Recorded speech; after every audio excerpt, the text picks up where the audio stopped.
사도행전 1장에 보면 예수님께서 부활하신 후 제자들과 함께 계셨다는 기록이 나오는데요. 그 기록에는 예수님께서 부활하신 후 승천하시기 전까지 40일간 이 땅에 계셨다고 합니다. 십자가 순환 전과 같이 3년 동안 동고동락 동행했던 것처럼 40일 동안 함께 계시지는 않았습니다. 주님께서 살아계심을 여러 증거로 드러내시기 위해 여러 차례 나타나셨다고 증언할 뿐입니다. 그때마다 주님께서는 한결같이 하나님 나라에 관한 일들을 말씀하셨습니다.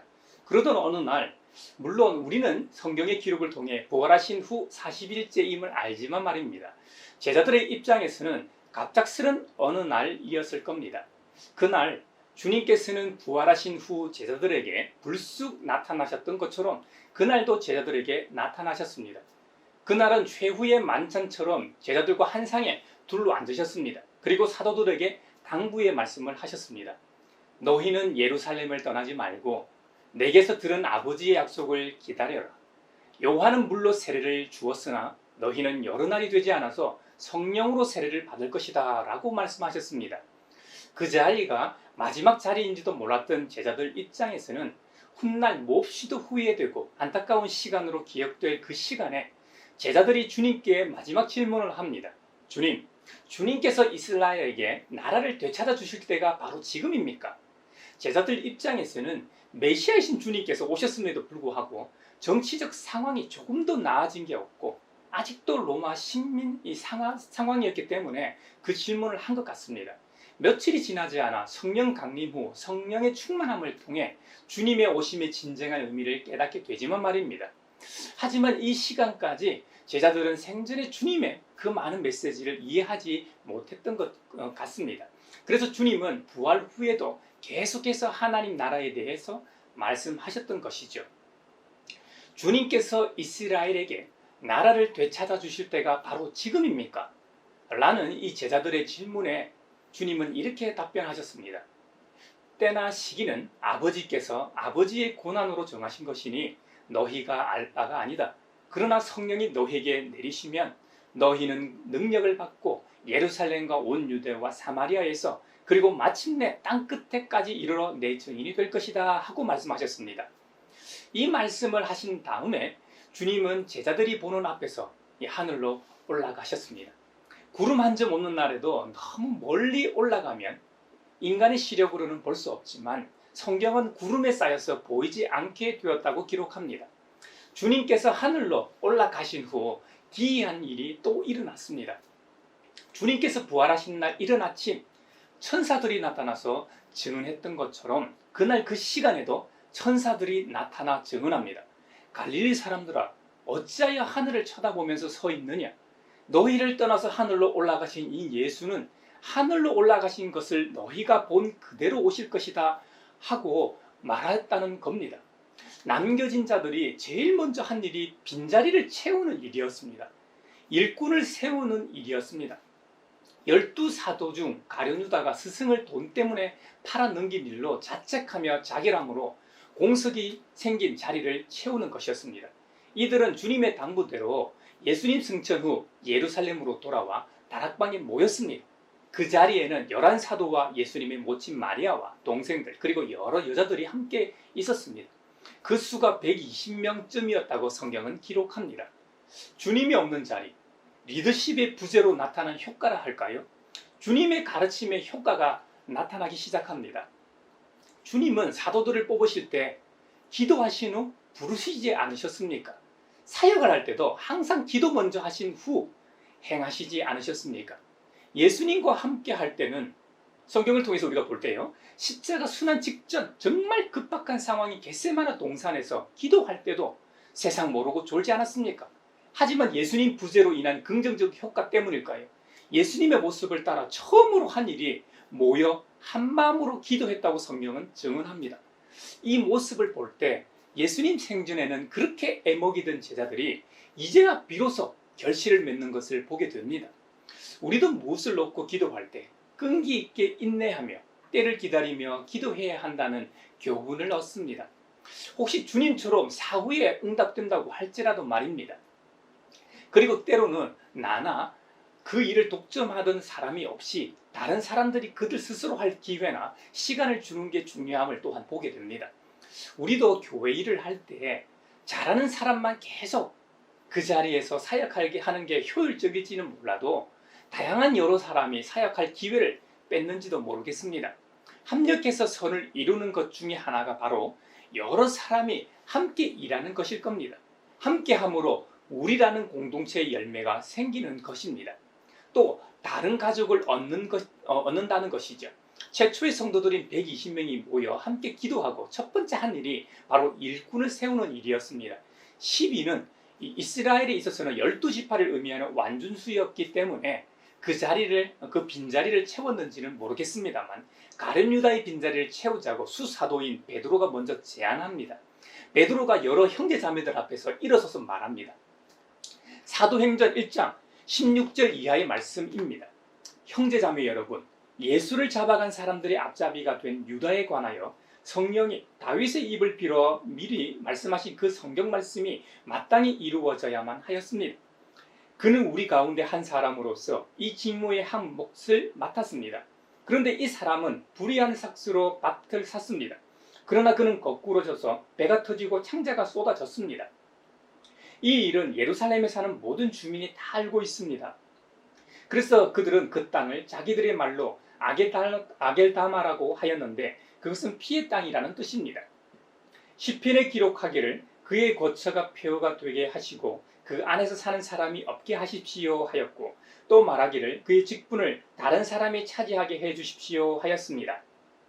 그러므로 주 예수께서 우리와 함께 지내시는 동안에 곧 요한이 세례를 주던 때로부터 예수께서 우리를 떠나 하늘로 올라가신 날까지 늘 우리와 함께 다니던 사람 가운데 한 사람을 뽑아서 우리와 더불어 부활의 저인으로 삼아야 할 것입니다. 그리하여 그 자리에 모인 이들이 두 사람을 후보로 추천하게 됩니다. 한 사람은 바사바 혹은 유스도라고 하는 요셉이고 또 한 사람은 마띠아입니다. 이 두 사람을 성도들 앞에 세우고 다시 기도합니다. 그들의 기도는 마치 재판장 앞에 세우고 판결해달라는 식입니다. 24절에 보면 기도하여 아뢰었다. 모든 사람의 마음을 다하시는 주님, 주님께서 이 두 사람 가운데서 누구를 뽑아서 이 섬기는 일과 사도직의 직분을 맡게 하실지를 우리에게 보여주십시오. 유다는 이 직분을 버리고 제 갈 곳으로 갔습니다. 참으로 멋진 기도 아닙니까? 사실관계를 분명히 합니다. 오로지 주님의 뜻대로 일꾼을 뽑아 그 직분을 감당하게 하겠다는 초대교회의 성도들의 모습입니다. 지금도 이런 모습으로 뽑긴 합니다만 우리가 일꾼을 뽑을 때 겉모습만 닮아 있지는 않는지 내면도 동일하게 닮아 있는지 이 말씀을 거울로 삼아야 하겠습니다. 이후에 그들이 제비를 뽑게 하니 마띠아가 뽑혀서 사도의 빈자리를 채우고 직분을 감당하게 했다는 겁니다. 예전의 주일학교 시절 임원 선거를 보면 인기 투표에 가까웠습니다. 물론 인기 투표로 뽑아도 열심히 그 직분을 감당하는 경우들이 더러 있긴 했습니다만 정말 딱 맞는 인물이 뽑혔나? 그것은 역할을 받고 해보지 않았기 때문에 확신할 수는 없습니다. 또 다른 예로 교회에서도 민주적인 방식의 선거를 통해 일꾼을 선출합니다. 제가 사역했던 교회 중에 한 교회에서 장로 선거가 있었습니다. 그런데 기이한 현상이 일어났습니다. 평소 예배 출석보다 훨씬 많은 인원이 투표에 참여했다는 것이죠. 선거가 주일 오후 예배 후에 있었는데 오전 예배 때보다 훨씬 많은 사람이 예배에 참석해서 놀랐습니다. 주일 오후 예배에는 주일 오전 예배의 절반 이하가 출석하는 게 일반적 통계이기 때문이죠. 물론 많은 성도들이 참여함으로 일꾼을 뽑는 일은 정말 좋은 일입니다. 하지만 등록 교인 수에 가까운 인원이 투표하는 것은 좀 이상하지 않습니까? 심지어 현재 다른 교회에 출석하며 그 교회의 등록 교인인데도 불구하고 이런 일을 위해서 등록 교인 명부에 올려놓았다는 점입니다. 평소에는 보지도 못했던 사람들이 와서 투표권을 행사하는 모습을 보게 되었습니다. 그리고 심지어 개표 결과에 불복하여 탈락한 후보 본인 입회하에 재개표를 요구하여 재개표하는 웃지 못할 일까지 벌어졌습니다. 결과적으로 첫 개표가 틀리지 않았음을 재확인했을 뿐이죠. 모든 교회가 그런 것은 아니지만 적지 않은 교회에서 치러지는 이 선거가 초대교회의 아름다운 선거는 아니라는 점입니다. 초대교회의 직분은 목숨을 거는 자리였습니다. 지금은 어떻습니까? 초대 교회에서 일꾼을 뽑는 자리는 사도 신분의 한 자리였습니다. 사도의 여건으로 두 가지를 베드로가 제시합니다. 하나는 주 예수께서 우리와 함께 지내시는 동안에 곧 요한이 세례를 주던 때로부터 예수께서 우리를 떠나 하늘로 올라가신 날까지 늘 우리와 함께 다니던 사람이어야 한다는 것입니다. 또 다른 하나는 우리와 더불어 부활의 증인이어야 한다는 겁니다. 예수님의 출현부터 죽음까지 이를 다 아는 사람이어야 한다는 것이죠. 그리고 부활의 목격자여야 한다는 것이죠. 예수님이 어떤 분이신지 누구보다 잘 알아야 한다는 것입니다. 교회 일을 하는 사람이 교회를 잘 알기 때문에 일을 할 수는 있습니다. 하지만 예수님을 모른다면 어떨까요? 교회의 머리가 예수님이시고 예수님을 중심으로 교회 구성원 모두는 그분의 몸의 지체입니다. 교회 봉사자가 예수님을 잘 모른다면 그 사역을 멈춰야 합니다. 제가 사역했던 교회들의 모습을 보면 새신자들에게 교회 봉사를 해야 빨리 적응하고 믿음이 좋아진다고 권면합니다. 완전히 틀린 말은 아니겠지만 적지 않은 새신자가 봉사만 하다 교회를 떠나가는 것을 봤습니다. 새신자들은 신생아들과 같기 때문에 봉사하고 섬기는 일보다는 그들이 교회의 보호 아래 그리스도를 잘 알아가도록 돌보아야 합니다. 말씀을 통해 주님을 깊이 알아가도록 지도해야 합니다. 세속의 때가 벗겨지도록 예배, 기도와 찬양, 기존 성도들과의 교제 등 경건 생활을 하도록 도와야 합니다. 이런 모습이 먼저 된 자로서 저와 여러분이 해야 할 사역일 겁니다. 교회는 이런 모습의 공동체인 것이죠. 그리스도인은 그리스도를 따르는 자들입니다. 그리고 그리스도의 증인들 아닙니까? 이 사회에서 범행에 사용된 흉기, 절도의 작물, CCTV 녹화 화면이나 문건, 녹취록 등은 법정에서 결정적 증거물이 됩니다. 사건 현장에 있었던 증인의 증언 또한 판결의 결정적 요인이 됩니다. 그래서 베드로 사도는 가룟 유다의 빈자리를 채울 새로운 사도의 조건을 목격자이며 동행자여야 한다고 했던 것이죠. 인간사에서 인간의 증언이 이렇듯 이 효력이 있다면 우리를 만드신 창조주의 증언은 어떻겠습니까?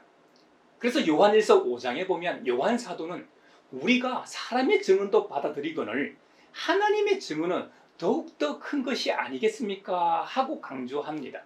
그렇다면 창조주이신 하나님께서 증언하신 증언 내용은 무엇인가? 그 증언 내용은 다음과 같습니다. 하나님께서 자기 아들에게 관해서 증언하셨다는 겁니다. 곧 하나님께서 우리에게 영원한 생명을 주셨는데요. 그 영원한 생명이라는 것은 그 아들 안에 있다는 겁니다. 그러므로 하나님의 아들을 모시고 있는 사람은 생명을 가지고 있고 하나님의 아들을 모시고 있지 않은 사람은 생명을 가지고 있지 않다는 내용입니다.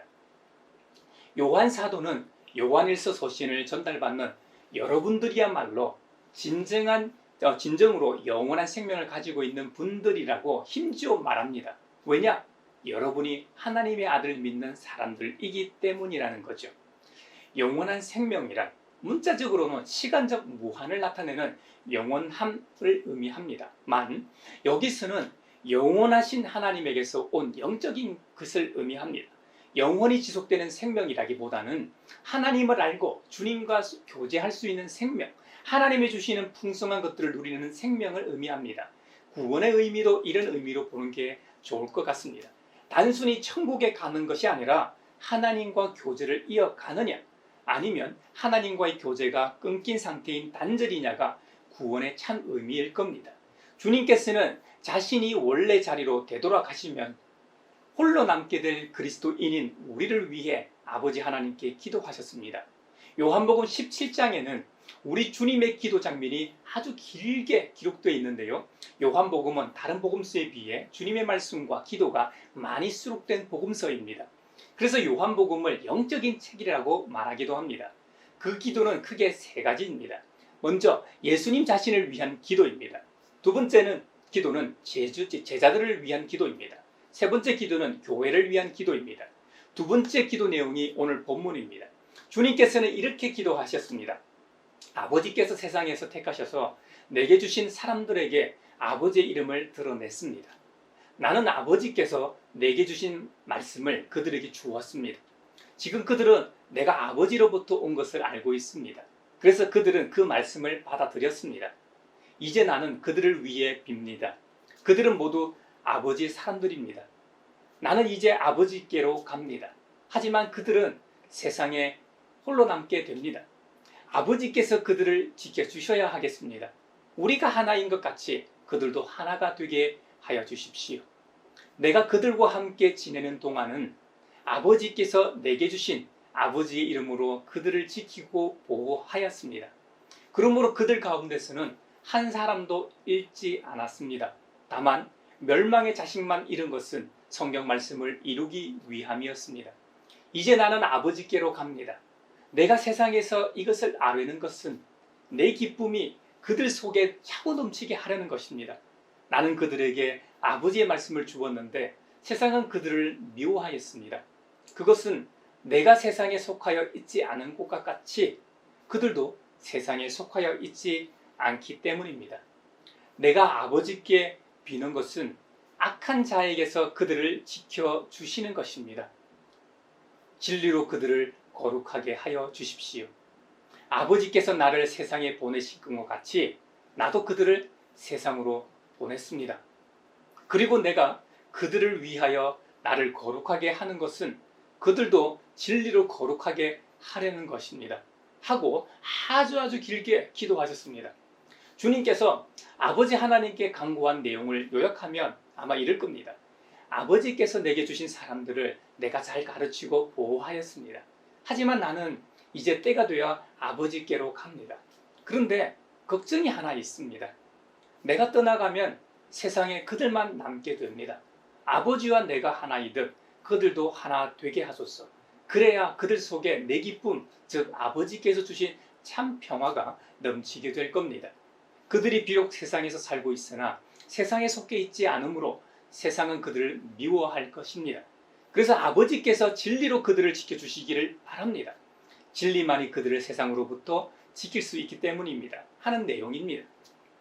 예수님의 기도는 자신이 떠난다는 데서 출발합니다. 이 땅에서 3년 동안 함께 동고동락 동행하였던 제자들을 잘 돌보실 거라 믿고 아버지 하나님께 의탁하십니다. 주님은 제자들이 위험에 처해 있음을 깊이 인식하십니다. 원래 세상에 속한 자들이었지만 이제는 하나님 나라에 속한 시민으로서 세상으로 파송받는 자들이기도 하죠. 그러니 그들을 지켜줄 안전장치가 필요했던 것이죠. 이것이 바로 기도의 내용입니다. 요한복음에서 주님께서 기도하고 계신 세상은 단지 우리가 알고 있는 물리적 세계가 아님을 기억해야 합니다. 그것은 하나님께 반역하고 빛보다 어둠을 더 사랑하고 스스로 주도하여 창조주 하나님을 거스르고 대적한 세상을 뜻합니다. 이런 세상에서 볼 때 우리 주님은 다른 세상에 속한 분이죠. 그러니 이 둘은 조화롭게 어울릴 수 없는 것이죠. 그래서 예수님을 죽일 수밖에 없었던 것이고 예수님을 닮은 작은 예수로서 제자들도 마찬가지였던 것이죠. 공생의 기간 동안 예수님은 제자들을 자기 양들을 보호하고 돌보는 목자처럼 그들을 가르치고 인도하고 보호하셨습니다. 그 모습을 잘 보여주는 장면이 100마리 양 가운데 한 마리 잃어버린 양을 찾는 목자의 비유일 겁니다. 주님은 아버지께 구하시기를 이 제자들을 거룩하게 하여 주십사 간구하였습니다. 2000년 전 거룩이라는 것은 예루살렘 성전을 가리켰습니다. 성전은 거룩한 곳, 거룩하신 하나님의 인재를 의미합니다. 좀 더 좁혀서 말하면 대제사장이 1년에 단 한 번 백성들을 속죄하기 위해 지성소, 즉 성전의 가장 안쪽의 성소를 가리켰습니다.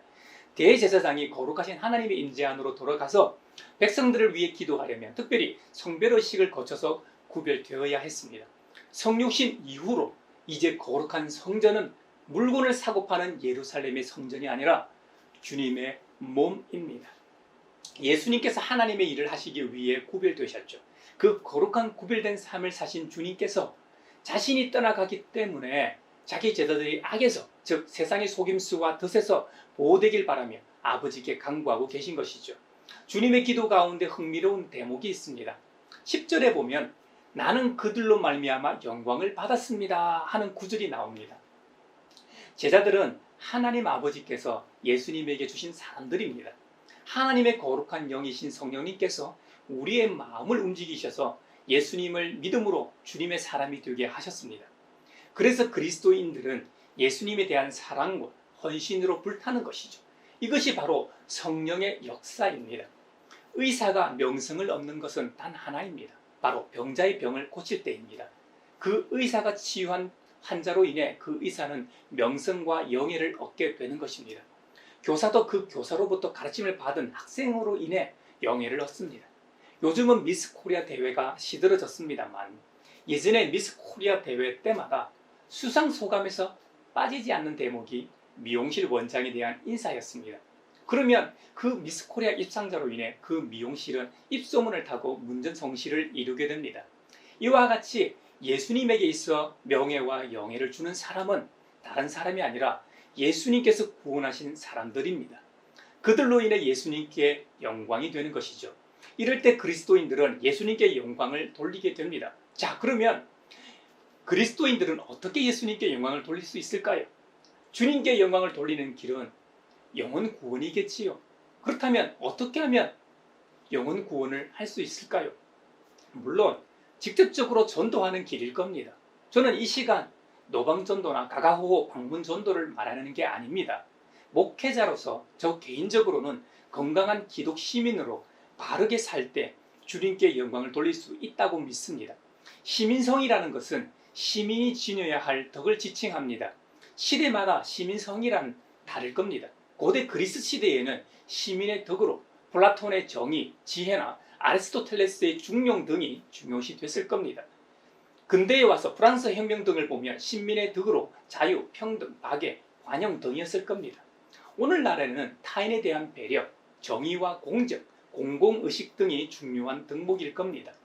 인터넷상에서 어떤 집단을 희화화하거나 비난할 때 사용하는 표현으로 뭐뭇이 뭐뭐했다라는 말이 있지 않습니까? 그 중에서도 기독교를 일컬어 개독이 개독했다라는 표현이 있습니다. 한 명의 이 그리스도인으로 참으로 분통하고 기분 나쁜 말입니다. 기독교가 언제부턴가 이 혐오의 대상으로 전락했다는 말입니까? 코로나 이전에는 그래도 기독교에서 문제점들이 드러날 때마다 기독교 전체가 그런 게 아니라 일부라고 말할 수 있었습니다. 하지만 이제는 그것도 통하지 않는 것 같습니다. 이런 점에서 그리스도인인 우리가 비그리스도인들과 더불어 함께 살아갈 수 있을까 하는 질문이 들지 않습니까? 무엇이 우리로 하여금 이렇게 참담한 상황으로까지 내몰았을까요? 그것은 바로 시민성에서 찾아볼 수 있을 겁니다. 여러분, 그리스도인들은 하나님 나라의 시민으로서 세상 속에서 살아가는 사람들입니다. 다르게 표현하면 그리스도인으로서 비그리스도인들과 함께 살아가는 존재라는 말입니다. 창세기 1장의 천지창조 이야기에서도 알 수 있듯이 그리스도인들만을 위한 창조가 아닙니다. 먼저는 창조주 하나님 자신을 위한 창조입니다. 다음으로 그리스도인들을 포함한 천지 만물 모두를 위한 창조일 겁니다. 그래서 인간을 혼자만으로는 살아갈 수 없는 존재로 만드신 이유가 아닐까요? 대형 교회의 목회 세습 등은 기독교 내부의 타락이나 현안입니다. 비그리스도인들에게 직접적으로 피해를 주지는 않는 것들입니다. 하지만 코로나와 같은 국가적인 비상 상황에서 위기에 대응하는 데 비협조적인 모습은 시민성과 관련이 있습니다. 이것은 비그리스도인들의 건강과 안전에 직결되는 일입니다. 사실 이전에는 기독교인의 시민성이 의심받는 경우는 별로 없었습니다. 한국 사회에서 그리스도인들과 이 비그리스도인들이 대립 없이 그런대로 잘 지내왔습니다. 하지만 코로나 위기를 지나면서 한국 개신교는 많은 사람들의 혐오의 대상이 되었습니다. 주님께서는 마태복음 10장 16절에 이렇게 말씀하셨죠. 보아라, 내가 너희를 내보내는 것이 마치 양을 이리떼 가운데로 보내는 것과 같다. 그러므로 너희는 뱀과 같이 슬기롭고 비둘기와 같이 순전해져라. 주님께서는 우리를 주님 대신에 사절단으로 세상에 보내셨습니다. 뱀과 같이 슬기롭고 비둘기와 같이 순진하고 순결하게 살아라고 말씀하셨습니다. 이 말씀 안에는 비그리스도인들 속으로 들어가서 그들과 대립관계를 형성하라는 말씀이 아닐 겁니다. 그들과 화목하게 살아라. 그들이 너의 모습을 통해 나에게로 돌아오게 하여라 일 겁니다. 주님께서는 산산수훈에서도 소금과 빛, 비유를 말씀하시며 이렇게 말씀하셨습니다. 너희 빛을 사람에게 비추어서 그들이 너희의 착한 행실을 보고 하늘에 계신 너희 아버지께 영광을 돌리게 하여라. 여기서 말하는 소금과 빛은 그리스도인들의 착한 행실을 의미합니다. 바로 한국 사회 속에서 비그리스도인들과의 생활 속에서 그리스도인들인 너희들의 착한 행실을 통해 그들이 알게 하여라. 그것으로 나는 영광을 받는다 일 겁니다. 종교개혁자 루터는 그리스도인의 자유에 대해 이렇게 말했다고 하지요. 신앙 안에서 그리스도인은 더할 나위 없이 자유로운 만물의 주인입니다. 하지만 사랑 안에서 그리스도인은 더할 나위 없이 충실한 만물의 종이며 모든 사람에게 예속됩니다. 루터의 신앙 안에서와 사랑 안에서의 그리스도인의 위치는 시민성과 동일한 성경적 관점일 겁니다. 그리스도인으로서 비그리스도인과 살아가기, 이것이 우리가 이 시대와 코로나 이후를 살아가는 한 명의 그리스도인이요 교회 공동체로서의 방향성일 겁니다.